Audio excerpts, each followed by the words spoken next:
ठीक है, ये रूल्स है, लिटरली रूल्स है। सीपीआर के 1% सीपीआर अलग मैनुअल होता है, 2% सीपीआर अलग मैनुअल होता है, इसलिए मैं आपको इतने बारी चीज़ें आपको बोल रहा हूँ।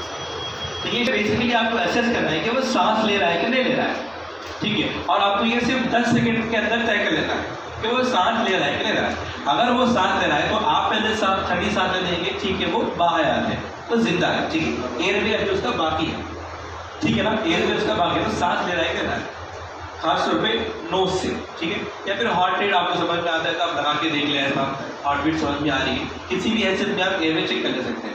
एयरवे आपको चेक कर, अगर वो एयरवे स्टेबल है, अगर उसका एयरवे स्टेबल है तो फिर आप जो है उसको पहले बात करेंगे, सांस उसकी चल रही, तो ये हो गया एयरवे। पहले ए देखना है, लोग पहले ब्रीदिंग देख लेते हैं। अब इस पर डिफरेंस का चेस्ट एक्सपेंशन से मालूम होता कि वो कैसा ब्रीथ कर रहा है, ठीक है।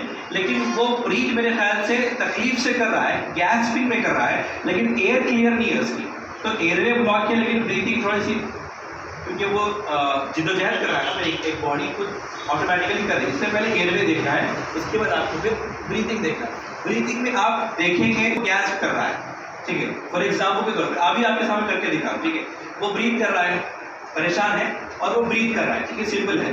परेशान है, वो ब्रीथ, लेकिन लिसन आपको करना है, आपने लुक में नहीं कर जाएगा, वो ब्रीथ कर रहा है। लिसन ये है कि वो गैस कर रहा है, ठीक है, वो इस तरह से गैस करेगा ना, ये आपको सुनना है, नॉर्मल है कि अबनॉर्मल है, ठीक है, लिसन हो जाएगा। फिर उसके बाद जो है ना फील करेंगे, हाथ लगा के फील करेंगे, आपको मालूम है कि फिर वो सिर्फ पेट से ले रहा है या फिर चेस्ट से ले रहा है, ठीक है, यहाँ तक क्लियर हो गया, ब्रीदिंग हो गया करना है। अब इसके लिए 10 सेकेंड है और इसके लिए 10 सेकेंड है।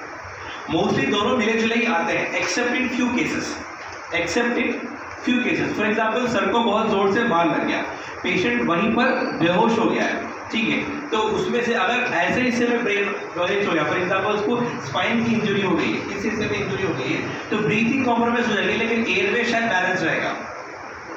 इसीलिए मोस्टली वो सिमिलर रहेंगे, लेकिन आपको फिर भी दो अलग करना है, ए बी सी इस सीक्वेंस में करना है, ठीक है। उसके बाद हो गया सर्कुलेशन, ठीक है ना। अब ये बेसिक कोड है, अब इस कोड को हम फिर से असेसमेंट करेंगे। अब आते हैं सीपीआर। अब